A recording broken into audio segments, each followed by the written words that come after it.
Hello again, everyone, and welcome back to Reddit Aliens. I'm John, and as always, thank you so much for being here. Great topic, one of my favorites. Let's do it. What's a rabbit hole you wished you had never jumped in? Please remember to like, share, and subscribe. One time I casually Googled how big can an octopus get, and I ended up on a 5-hour deep dive into the lives of giant squid and their supposed battles with sperm whales. Somewhere along the way, I learned that octopuses can taste with their tentacles, have 3 hearts, and are basically escape artists who could rob a bank if given a chance. I spiraled into forums where people shared stories of pet octopuses unscrewing jars, turning off aquarium filters, and plotting escapes like they were in Ocean's 11. By the end of the night, I was convinced that if an octopus ever made it to land, we'd have a new apex predator. I couldn't sleep because every creak in my house sounded like a squishy 8-legged genius coming to finish me off. Lesson learned, some questions are better left unanswered, and octopuses are terrifyingly cool. In my early 20s, I was obsessed with 9/11. I listened to every phone call made to loved ones from their flights, every call from the towers before they fell. Now their agony, their pain, and their screams haunt me. Footage has begun to be released more recently as the files are now starting to get declassified, which shows in more detail how many people were actually jumping or falling from the towers. I did not realize until quite recently that the overwhelming majority of the footage that's done the rounds in the media for years on end was actually edited to obscure these particular deaths. That's why the close-ups are so blurry. It's not because camcorders back then couldn't pick up on details closer to the towers, but rather that it was intentionally edited and blurred out so that it could be shown on the news and the mainstream media, etc. I remember recently seeing some recent unedited footage that showed a poor guy very close to the impact site being forced out of one of the wrecked windows due to the sheer intensity of heat burning inside the room. You can see the fire and smoke billowing inside. The guy was just a regular office worker dude, dressed in a white shirt and dark trousers, somewhat overweight. He tries to actually scale down and around the outside of the tower, but can't climb around the architectural details. His plight goes on for ages, and after a while he just stops trying to climb up or down or around because you can tell that he's completely stuck and exhausted, and is now just trying to hang on the outside for dear life. Slowly slipping down, he did not want to die, but there's no chance of rescue, and eventually he just loses his grip and falls off the building. That death I found particularly disturbing because of the horrors that the poor nameless man experienced, and because of the complete futility of his efforts to survive. He has no choice, and there was nothing that he could ultimately do. He did not jump. He fell, trying to escape an incinerator. Actual eyewitnesses at the time reported seeing streams of people jumping or falling from the towers, one after the other. Since then, many people disputed their claims of the sheer numbers, arguing that their memories were distorted by shock and trauma. The footage of 9/11 is so familiar to us all, and whilst nobody disputes that there were jumpers, there weren't that many, right? But now I realize that I and these people all witnessed was grimly true, and that even as graphic as 9/11 was, the overwhelming majority of people have been fed a sanitized telling of the events, with most of the worst footage still completely classified or pixelated out, with small amounts of detailed footage only beginning to trickle out now. And I'm sure that with time, that will escalate over the coming decades. And after seeing such footage, I now realize that people were falling from the towers like flies, that most of those small, blurry, pixelated specks rapidly falling from the building weren't debris, they were people. 9/11 was such an unspeakable horror upon horrors. I am utterly haunted by the Pariah diving incident, named for the very evil Pariah Fuel trading company. 5 divers were working on an oil rig doing underwater maintenance or something when an explosion and sudden pressure change sucked all the men into an 80-centimeter wide pipe. A pipe meant for liquids at high pressure, not humans. By horrible, cruel luck, they ended up in an air pocket, all injured, broken legs, snapped collarbones, dislocations, and it's pitch black inside this pipe again, not intended for humans to ever enter. But they sound off and check that they're all alive. Their equipment is mostly smashed up from being violently pulled hundreds of meters inside a pipe barely wide enough for a human in less than a second. They do, however, have one functional air tank. They decide to send the least injured man back to try to get help, as he'll have the best chance of making it back at all, Christopher. It was pitch dark, and they weren't totally sure which way was back and which way was untold kilometers of narrow, lightless pipe. Plus, they had no idea how far into the pipe they'd been pulled. Perhaps the air would run out before Christopher made it out, and he drowned. He promised them he'd do whatever it took to send rescue. Almost 2 hours later, other workers, including Christopher's supervisor, heard his knocking from the site of the pipe's now closed intake valve. They were stunned. They'd assumed no one could have possibly survived. Christopher immediately and repeatedly told them the others were all alive inside the pipe, and that rescue must begin as soon as possible. He volunteered to help go back and rescue them, or at least guide other rescuers, despite his own injuries. As divers and rescue teams were being assembled, the company instead, with these 4 others were still living, ordered all rescue efforts to cease, citing possible danger, and declared the 4 men dead, and made arrangements for funerals, memorials, media announcements concerning casualties, and so on. While the men were alive, the company decided that the cost of the rescue was too high and never considered it a real possibility. They tried to silence Christopher, sent threats, everything, while this poor man is begging them to help because his friends are still alive in there. As other workers repaired the damage to the pipe, desperate banging could be heard from within the pipes, people inside. Perhaps they thought Christopher hadn't made it, and they were mourning their friend, while trying to tell the outside world that they were still alive. Surely they would have never imagined that the company knew they were alive but didn't care. By the next day, the knocking sounds from the pipe became weaker and then ceased forever.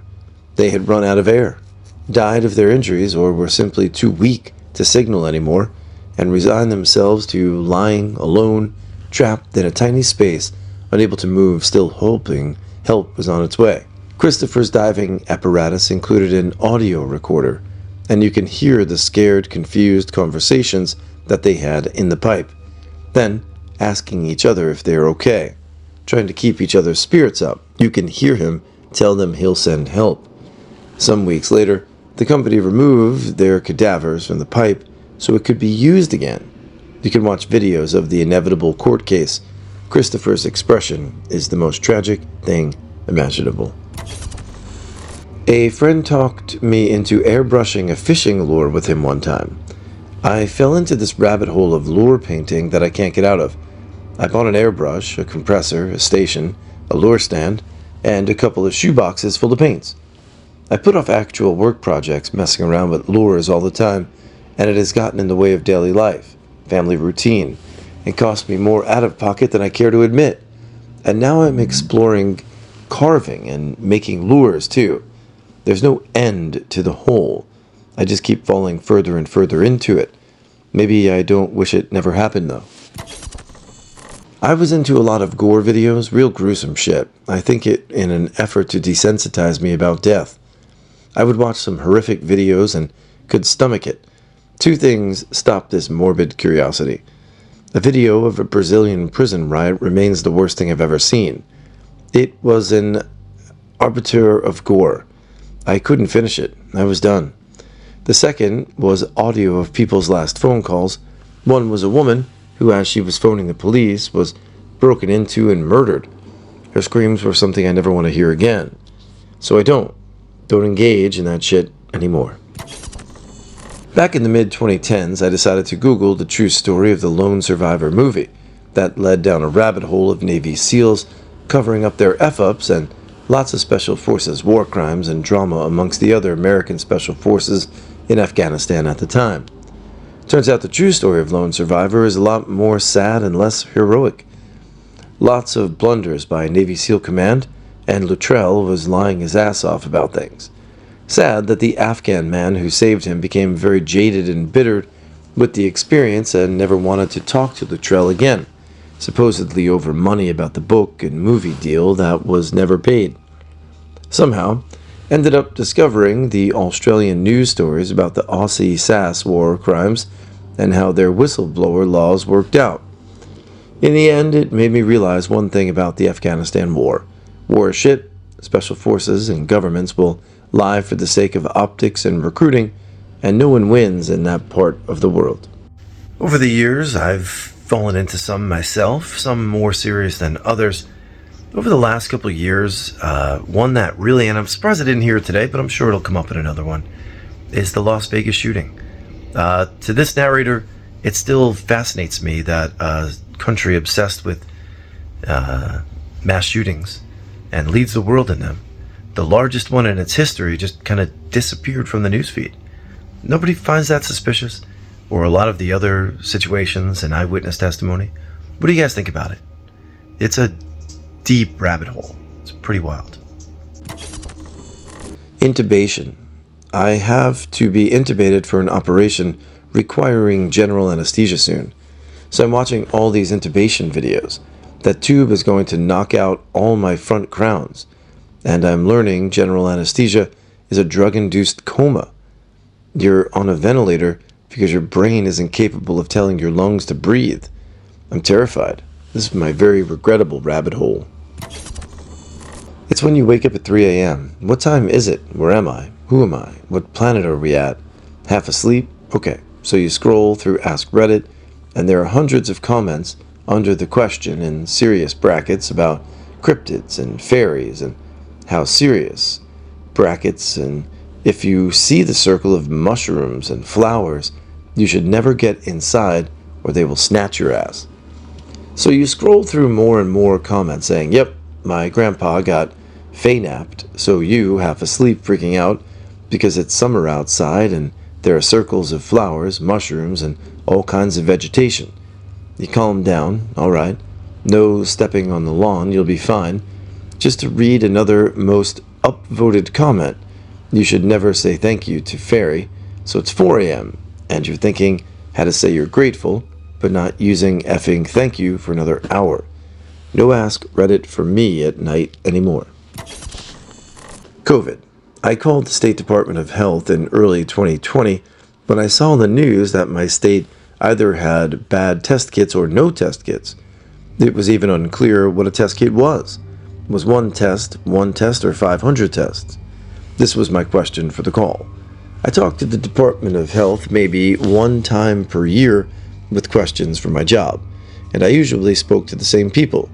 The health department sent my call to the Office of Poison Control, which was doubling for COVID questions. They would not tell me anything. When I expressed frustration at not being given public health information, I was put on the phone with someone who was not acting like a Department of Health employee. He accused me of being a reporter, that he wasn't going to feed a line. He was short with me, and his tone was sarcastic and belittling to my questions.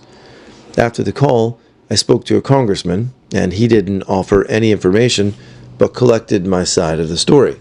I felt like he treated my recount fairly. I don't know of any outcome to that call. Nearly everything that happened I viewed very skeptically, and then I learned about the Kansas DOH running its PCR test 40 to 50 cycles, possibly making likely many false positives. In May 2020, I heard of the furin cleavage site, and I developed a point of view that a lot of information was a lie or misrepresentation of reality. After that, certain censorships took place, many for similar views and statements. I saw the CDC pandemic framework for how to handle a pandemic ignored. And then the money from PPP loans to COVID recovery bills, the process of medications and respirators, the approval of medications that destroyed health. Then the advice was to stay home and close down schools. I developed the perspective that much of what I was seeing was false. But I clearly remember in April of 2020, there were moms making face masks at home with children, and people were finding ways to live and try to help others. We were coming together, and then there were events not related to COVID that sowed division. Then it all changed, and it still hasn't come back. Snakebite videos. Funny thing is, initially I was just browsing YouTube to learn how to make pancakes, and somehow I got sidetracked by a king cobra video. It was brutal to watch. The camera guy was taunting the snake, and in a flash the cobra snapped at him, and he kept going and going. It was just a series of strikes. My friend even warned me not to get sucked into the snakebite videos, but I wanted to see what all the fuss was about. It was just a series of strikes. American serial killers. I was morbidly fascinated by Dahmer and Bundy after watching documentaries and movies and shows about them. Then I lingered off to the other serial killers of unsolved murderers, such as the infamous Black Dahlia case. I spent hours upon hours just reading into gory details. Once I got to the toolbox killers, that's when I knew I had to check out. I think Bittaker and Norris's killing spree was the worst one in America, if I can even rank them. Just wow. Reading in detail of how they tortured and killed these young girls, and the fact that there was a freaking audio tape of one girl's screams that was shown in court. I'm usually pretty desensitized with details on murders, but these subhuman trash dumps absolutely pushed it for me. If there ever is a hell, I hope Satan himself is putting these mofos on overtime. Bigfoot, being a supernatural entity that can travel in and out of our reality, is now, I kind of believe, it's the reason we never find dead Bigfoot bodies. My favorite Bigfoot theory is that they have phasing technology, and that's why they can hide in plain sight. My second favorite I heard recently, Bigfoot are the OG inhabitants of the planet, and we Homo sapiens are aliens, and we've invaded the planet and pushed Bigfoot to the brink of extinction. But we're genetically very similar to everything else here. Like we have 90% overlap between our genes and those of other great apes. And we share about 50% of our DNA with like a banana. And the fossil records, while incomplete, paint a picture matching what genetics tells us. We evolved here on Earth, as did all the apes and monkeys and rodents and frogs and fish and bacteria. And all other lines of evidence basically tell the same story. We, life on Earth, are all related, sometimes closely, sometimes distantly, like a bramble bush, twisting and splitting and going in all directions, but ultimately any twig can be traced back to a singular root, which was some kind of ancient bacterium like little fella squirming around over 3 billion years ago.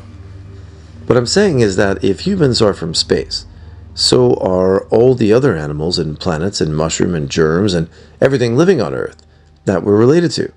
If only humans were from space but no other terrestrial life, then we wouldn't have all the overwhelming stuff saying humans came about in the same way the all other life on Earth did. We'd have all life on Earth has developed in this way, but humans simply never fit into the pattern and seem utterly unconnected. So was Bigfoot here first like 4 billion years ago? Or something. Then a teeny bacterium appears, and it landed here from space, and Bigfoot went on holiday or something and lost track of time and came back billions of years later to find all these freaky things like trees and giraffes and scallops and tardigrades and humans and yeast and pond scum. Is that what happened with Bigfoot? And he tried to just live on Earth again, as he had before. He jaunted off of wherever, but after billions of years, the air has far too much O2, not enough CO2. The temperature is too cold, the days are too long, and it's hard to eke out a living when all of this weird and new life is just everywhere. But after billions of years, surely we're not really aliens anymore. Our tree of life has been on this planet for the majority of its history. I take umbrage at being called an alien just because my great-great-great-great to the 2,983rd power grandparent was a plasmid that happened to be here on a speck of a bit of space pebble. This theory is fun, but it only works if Bigfoot has some kind of off-planet travel capacity, and either this maybe made a mistake and sent him a few billion years too far into the future, or he's just absurdly long-lived and was faffing about making cheese on the moon or something all that time while life was growing and branching and covering the earth. Yeah, now I'm in a rabbit hole.